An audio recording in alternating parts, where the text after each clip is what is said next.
Assalamualaikum warahmatullahi wabarakatuh.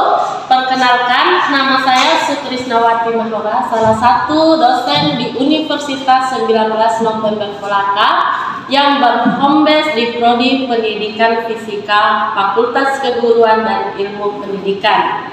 Disiplin ilmu atau spesialis bidang saya yaitu di bidang fisika. Pada semester ini saya mengampu salah satu mata kuliah yaitu Sejarah Fisika dengan bobot 2 SKS. Di kesempatan kali ini saya akan mendeskripsikan mengenai teknik pembelajaran yang saya gunakan, yaitu DIA, Delivery, Interaction, and Assessment. Sebelum saya menjelaskan tentang mata kuliah Sejarah Fisika, saya terlebih dahulu akan menjelaskan deskripsi mata kuliah ini. Mata kuliah Sejarah Fisika adalah mata kuliah wajib dikontrak oleh mahasiswa pada semester ganjil, yaitu pada semester 1. Tujuan perkuliahan mata kuliah Sejarah Fisika ini yaitu untuk memberikan pengetahuan kepada mahasiswa bagaimana sejarah munculnya ilmu fisika dan bagaimana perkembangan fisika dari zaman dahulu sampai saat ini. Dan diharapkan setelah mengikuti perkuliahan, mahasiswa itu mampu memahami dan menjelaskan bagaimana proses atau bagaimana munculnya ilmu fisika dan bagaimana ilmu fisika itu mengalami perkembangan dari zaman dahulu sampai saat ini atau dari zaman prasains dan sampai sekarang. Mata kuliah Sejarah Fisika membahas tentang periodisasi sejarah fisika, temuan dan perkembangan fisika dari masa prasains, perkembangan eksperimen, masa periode fisika klasik, dan masa periode fisika modern. Selanjutnya akan dilanjutkan dengan masa di mana para ilmuwan Islam memberikan sumbangan terhadap perkembangan fisika.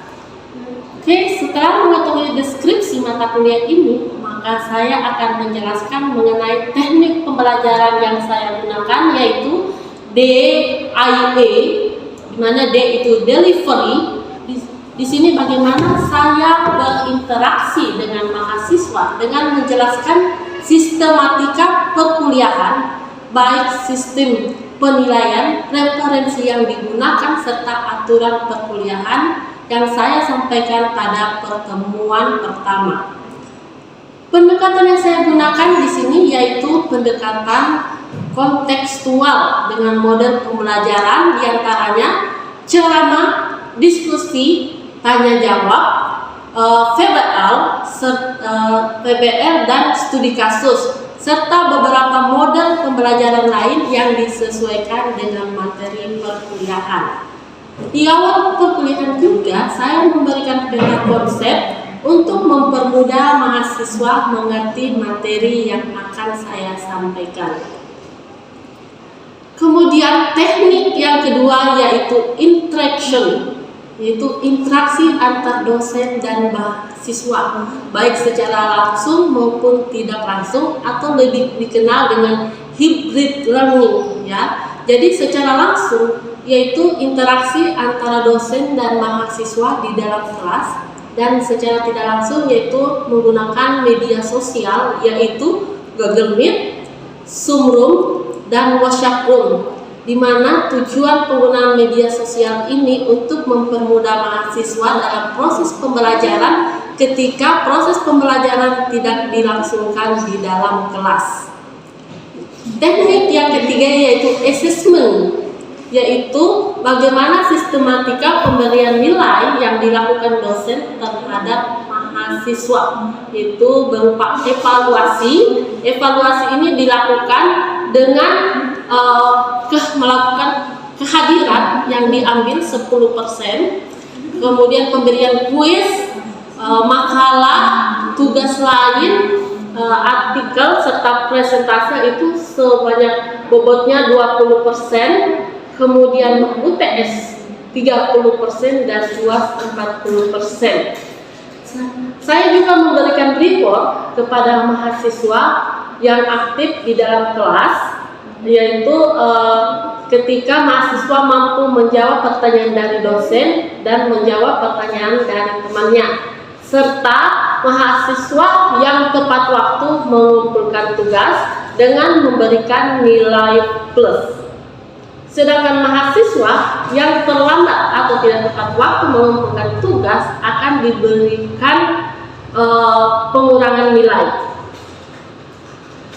Baiklah, selanjutnya saya akan menampilkan video pembelajaran pada mata kuliah sejarah fisika pada materi perkembangan fisika pada periode fisika klasik dengan model pembelajaran yaitu studi kasus dengan pendekatan kontekstual.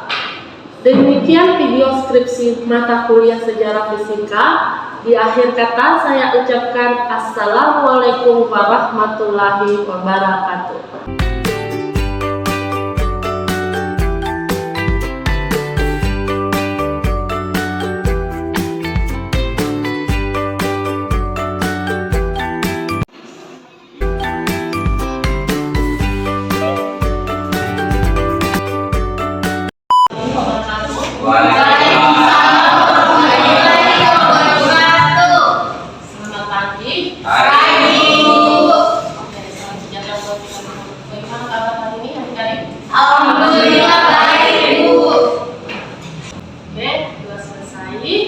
Selanjutnya Ibu akan absen melalui silakan ya saya Ibu kasih waktu kurang lebih 1 menit. Oke, sudah ya? Oke. Selanjutnya di pertemuan ketiga ini kita akan membahas mengenai perkembangan fisika pada masa periode fisika klasik. Baik, pada perkuliahan hari ini tujuan perkuliahan kita pertama itu bagaimana setelah perkuliahan ini selesai kalian mampu memahami dan menjelaskan apa yang Ibu jelaskan pada masa perkembangan fisika pada masa periode fisika klasik. Oke, perkembangan sejarah fisika pada periode fisika klasik. Sebelum Ibu menjelaskan lebih jauh apa sih itu yang terjadi pada masa periode ini, mari sama-sama kita menyimak video pengantar untuk menjelaskan terjadinya fisika, munculnya ilmu fisika dan apa saja yang menyebabkan adanya ilmu fisika. Di sini nanti akan ada penjelasan, akan ada penggambaran periode fisika klasik. Mari kita sama-sama menyaksikan kurang lebih 3 menit ya. Setelah itu saya akan membagi kelompok. Tolong diperhatikan sebentar, akan dibagi 3 kelompok untuk berdiskusikan. Ini ya.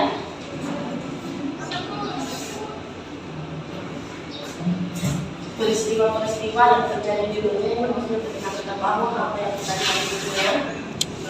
Oke, silakan kelompok 1. Ada yang bisa memberikan deskripsi mengenai video tadi.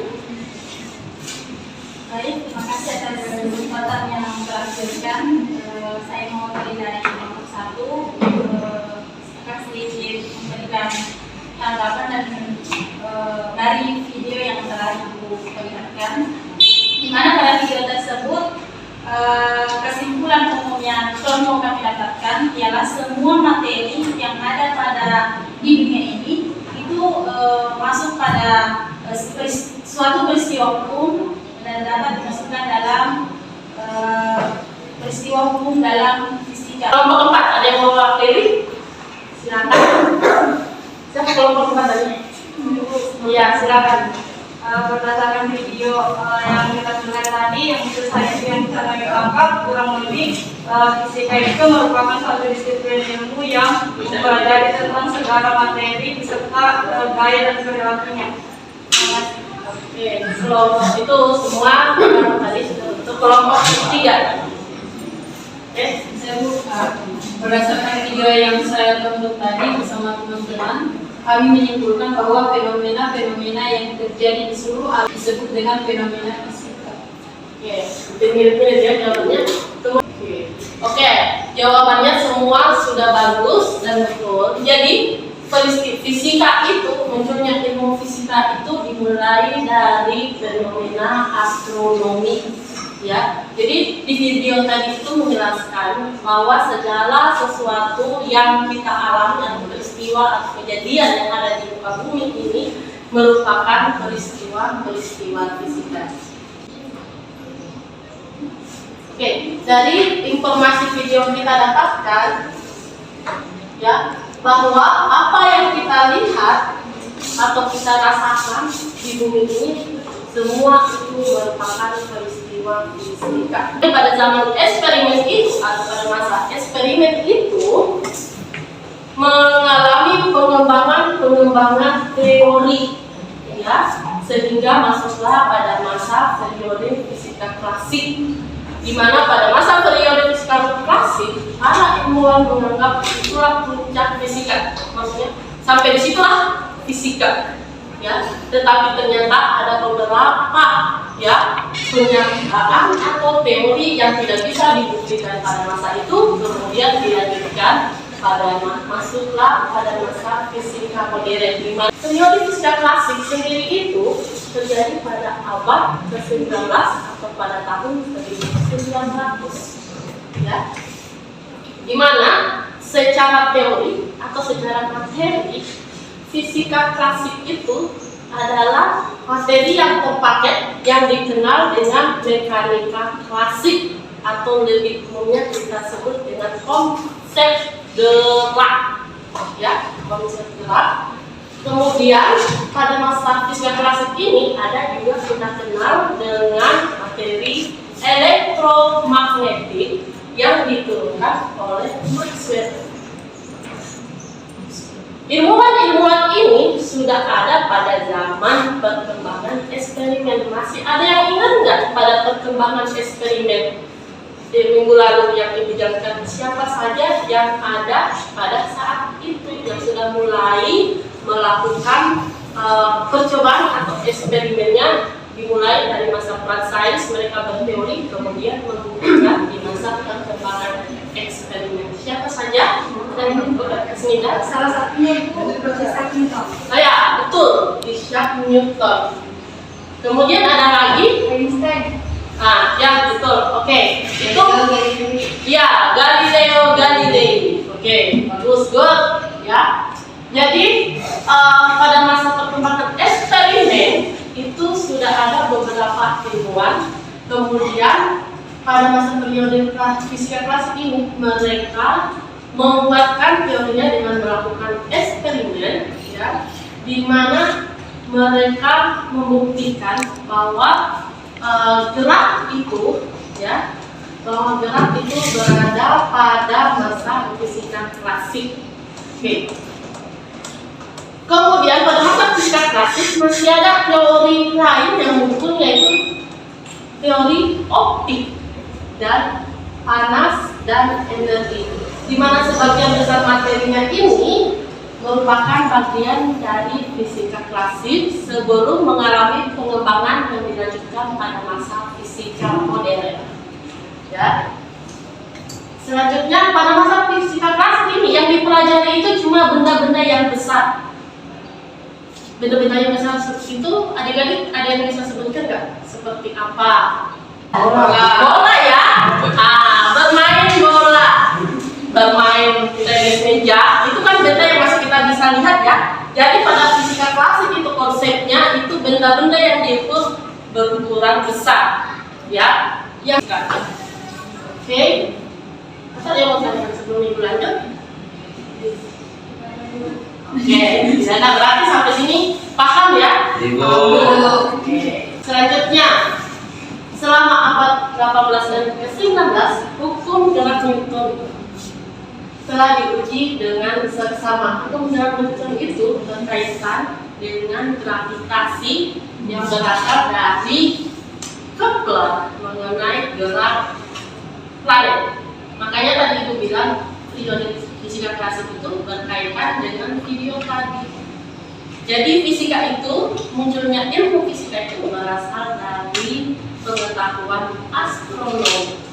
Di situ ada minggu lalu pertemuan pertama kita, Ibu sudah menjelaskan tentang heliocentris, peristiwa itu ya. Johannes Kepler, ada yang tahu atau ada yang pernah dengar di SMA? Ada hukum Newton, ada berapa ya? Tiga, betul, ada 3. Ada yang bisa sebutkan salah satunya? Kalau ada yang bisa sebutkan, Ibu kasih nilai plus. Iya. Hukum Newton 1 loh. Di SMA masih ingat nggak? Hukum Newton 1 F sama dengan 0. Ya, F sama dengan 0. Berarti gaya itu sama dengan 0. Bukan artinya gaya itu nilainya 0. Tapi gaya itu berada pada kalau memang kita pada posisi diam. Ketika kita diam, ada gaya berat terhadap bumi. Bukan artinya nilainya sama dengan 0. Yang karena dalam fisika itu tidak ada nilainya 0. Kemudian kalau bedanya di matematika itu pasti misalnya 0, ya nilainya 0. Kalau di fisika itu tidak ada nilai 0. Ya. Adanya nilai faktor hingga ya, atau bisa juga hampir tidak bisa. Itu artinya 0 ketika kita berada dalam posisi diam. Yang kedua masih ingat ya? F sama dengan nilai A. Betul sekali. F sama dengan M kali A. Berarti gaya sebanding lurus dengan massa dan pergerakan. Kemudian yang ketiga, oke, kita semua yang dari SMA ya. Jadi F aksi sama dengan F reaksi. Dari itu berkaitan dengan hukum Kepler tentang gerak planet. Hukum Kepler itu gerak planet ada 3 juga. Nah, gerak planet tadi ketika kalian nonton tuh, ya, planet mengitari matahari. Yang satu jika berada pada lintasan elips, ya, maka matahari berada pada salah satu titik fokusnya. Hukum Kepler pertama. Dan yang berkaitan dengan hukum Kepler yang lebih berbeda itu hukum Kepler ketiga diturunkan dari persamaan hukum Newton yang kedua. F sama dengan M kali A. Ketika berkaitan dengan gravitasi, masih ingat nggak konsep gravitasi di SMA itu? Apa ya? Ketika si Newton duduk di bawah pohon, akhirnya jatuh ke bawah, bukan jatuh ke atas ya, tapi jatuh ke bawah karena ada gaya gravitasi. Makanya ketika di langit atau di atas itu, kenapa bumi tidak saling bertabrakan dengan planet-planet lain? Bumi termasuk planet nggak? Masuk ya. Bumi adalah salah satu planet urutan ke 3. Good. Yang menjawab kali ini saya kasih nilai plus ya.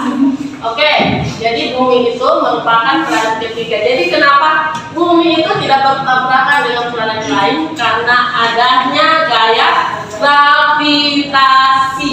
Disitulah diturunkan hukum Johannes Kepler dari Newton. F sama dengan M kali A.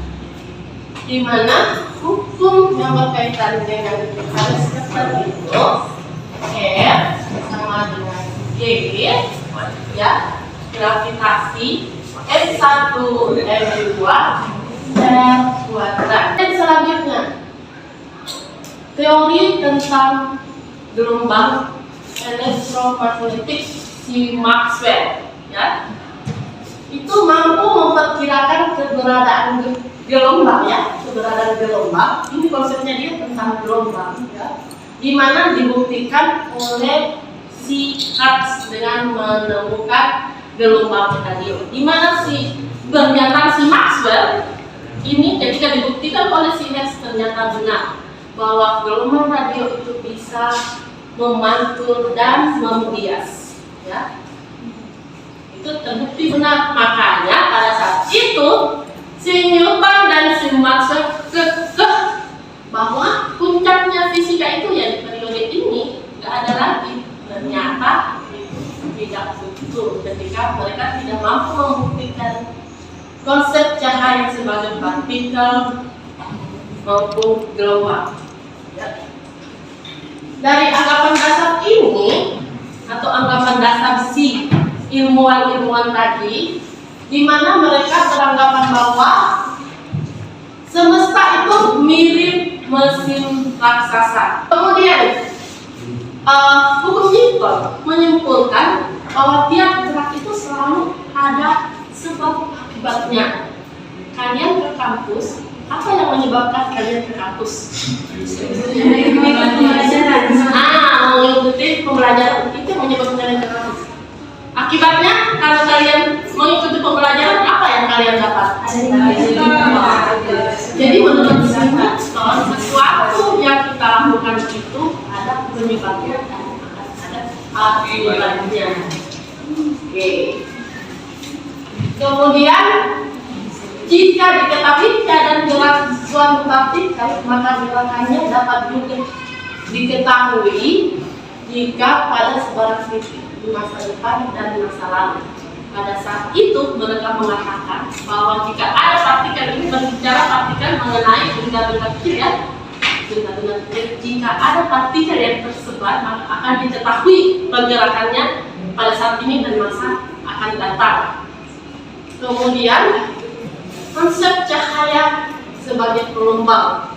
Ya, disinilah mulai tumbuhnya fisika klasik, ya.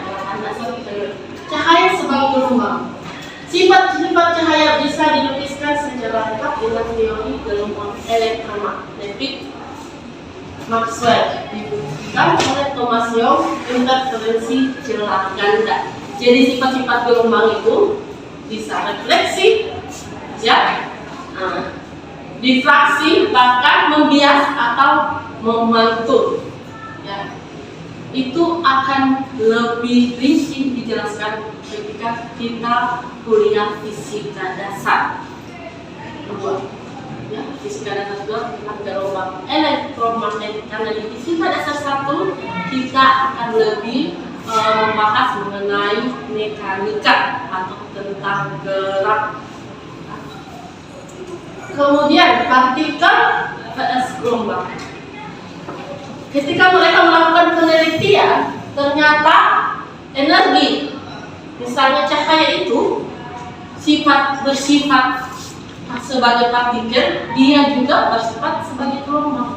Disinilah yang membuat bingung para ilmuwan pada masa fisika klasik. Mereka tidak bisa menjelaskan apakah partikel, apakah cahaya itu merupakan partikel atau merupakan gelombang atau kedua-duanya. Ya.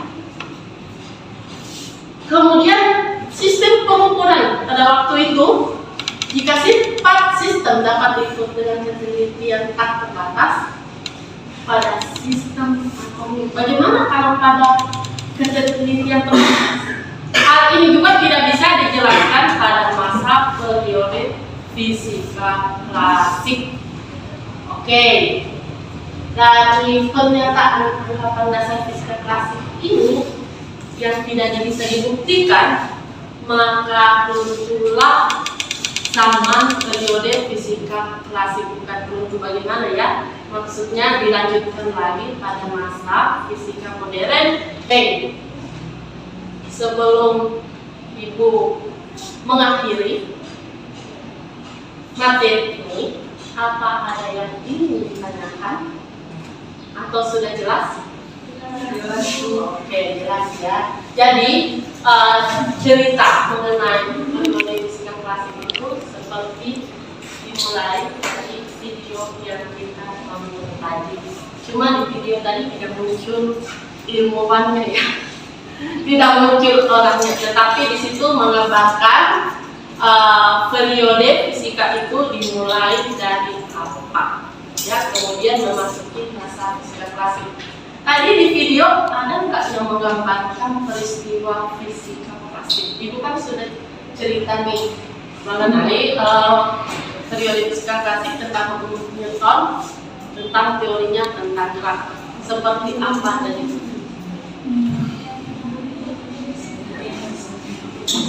Ada force, mass, and acceleration. Tahu nggak? Force, mass, and acceleration. Gaya, massa, dan percepatan itu merupakan salah satu konsep dari gerak. Oke, sebelum kita mengakhiri perkuliahan ini, apakah yang bisa menyimpulkan periode fisika klasik?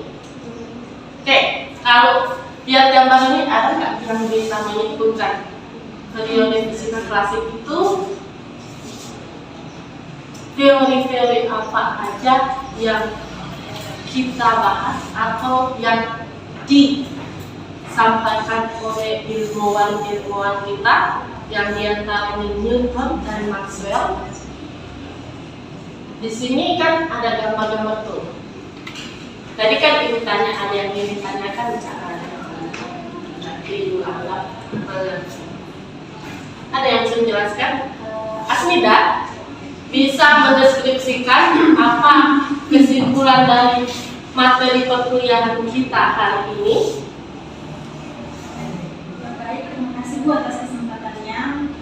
Kesimpulan yang saya dapat dari pembelajaran hari ini tentang fenomena fisika klasik, awalnya dari ilmu astronomi, kemudian masuk pada peneliti melakukan eksperimen. Salah satu penelitinya itu Isaac Newton meneliti tentang gerak, gravitasi, kemudian muncullah hukum Newton, kemudian masuk pada ada beberapa percobaan dari Isaac Newton dan Maxwell yang dilakukan sehingga masuk pada perkembangan selanjutnya masuk pada fisika klasik yang membahas tentang materi mekanika klasik, termodinamika, dan optik. Oke, jadi kesimpulannya pada fisika klasik itu lebih mempelajari mengenai gerak, ya, jadi mempelajari mengenai gerak tentang benda-benda yang bisa dilihat dengan kasat mata atau yang berbentuk besar. Hari ini pertemuan kita mengenai materi perkembangan fisika pada periode fisika klasik itu sampai di sini dulu. Minggu depan kita akan membahas mengenai perkembangan fisika pada masa periode fisika modern. Jadi sebelum Ibu akhiri, Ibu akan bagi 4 kelompok lagi ya, di mana tugasnya itu mereview jurnal atau buku, dan selanjutnya akan dipresentasikan. Kemudian kelompok lain akan mendiskusikan setiap persentase dari teman-teman kelompok yang lain.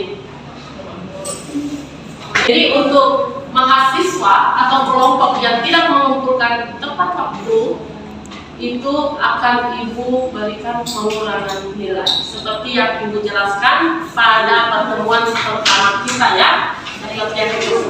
Oke, pertemuan kita hari ini cukup sampai di sini.